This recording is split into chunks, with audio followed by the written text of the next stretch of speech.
Thank you very much. जय हिंद। जय हिंद।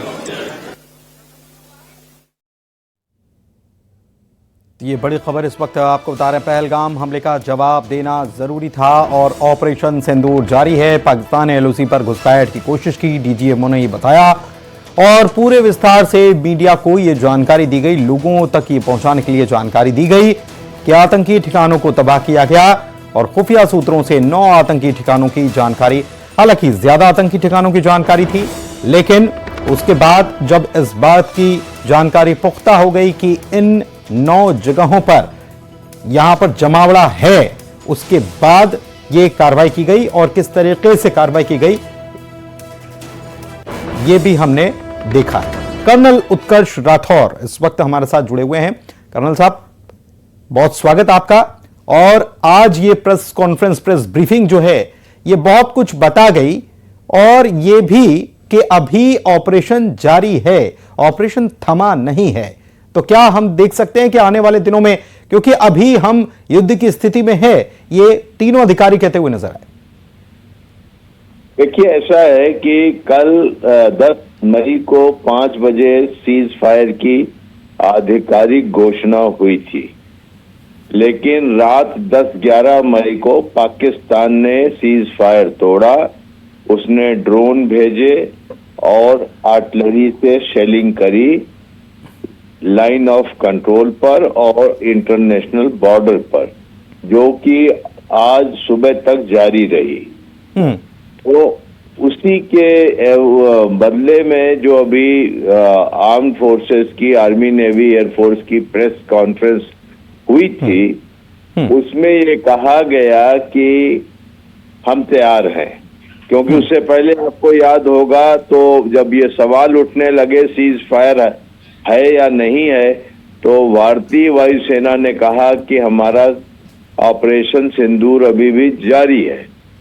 और इस प्रेस कॉन्फ्रेंस में तीनों ने कहा कि ऑपरेशन सिंदूर जारी है। 12 मई को डीजीएमओ पाकिस्तान फिर से बात करेंगे अपने डीजीएमओ इंडियन आर्मी से, और उन्होंने ये हिंट दिया कि ये सीज फायर को जिंदा रखने की जिम्मेदारी पाकिस्तान पर है। अगर पाकिस्तान सीज फायर नहीं जिंदा रखना चाहता है तो हम ऑपरेशन सिंदूर को फिर से शुरू कर देंगे, अगर पाकिस्तान ने हमारी तरफ कोई हिमाकत की।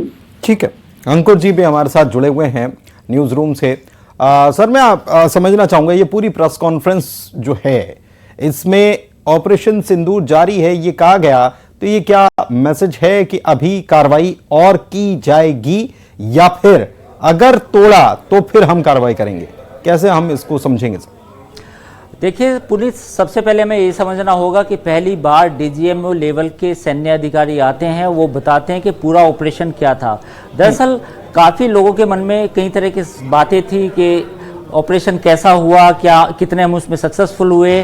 तो आज डीजीएमओ तीनों सेनाओं के थे, उन्होंने बताया कि कैसे कैसे इस ऑपरेशन को अंजाम दिया गया, पाकिस्तान में कितने एयरबेस हमने हिट किए और कितने आतंकी मारे गए, और साथ ही सवाल का जवाब भी दिया जो आपने पूछा है कि अगर पाकिस्तान फिर से कोई ज़रूरत करता है तो उसका जवाब क्या होगा।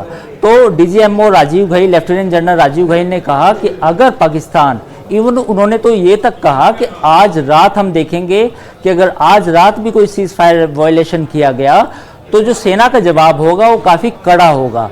तो कुल मिला के सेना ने साफ तौर पे कह दिया है कि इस समय भी हम युद्ध जैसे हालात में हैं, और अगर दुश्मन हमें किसी भी तरह का फिर से छेड़ने की कोशिश करेगा तो सेना उसका जवाब देने के लिए बिल्कुल तैयार है। ठीक है, शंकर आनंद भी हमारे सहयोगी हमारे साथ जुड़े हुए हैं। शंकर, आपके पास अपडेट क्या है?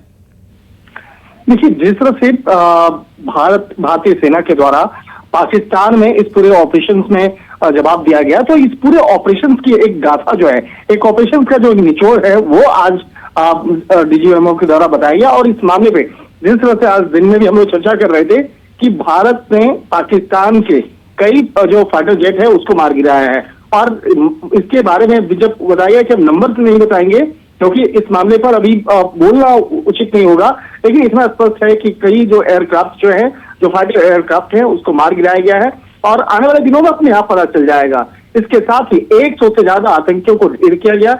इस मामले में औपचारिक तौर पर आज ऐलान किया गया है और इसके साथ ही इन्होंने ये भी बताया गया कि आतंकी टारगेट तकरीबन 21 चुने गए थे और शुरुआती तौर में 9 टारगेट को चुना गया था, लेकिन बाद में 21 से ज्यादा टारगेट को अंजाम दिया गया और इसके साथ ही ये भी बताया गया कि हमारे सारे सुरक्षित। लेकिन एक चीज और कि क्या हमारे भी प्लेन्स को हिट किया गया?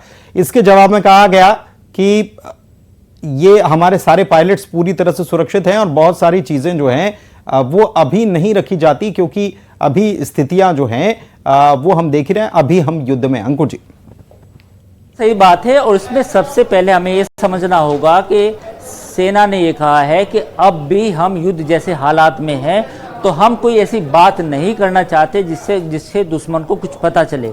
और ये बात सही भी है।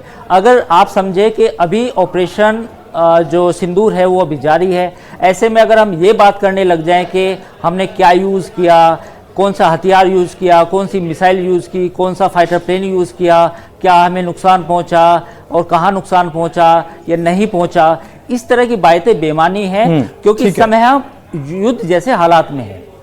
चलिए ठीक है, बहुत शुक्रिया। आगे भी इस खबर पर हम लगातार बने हुए हैं। फिलहाल बहुत शुक्रिया आपका इस बातचीत और जानकारी के लिए।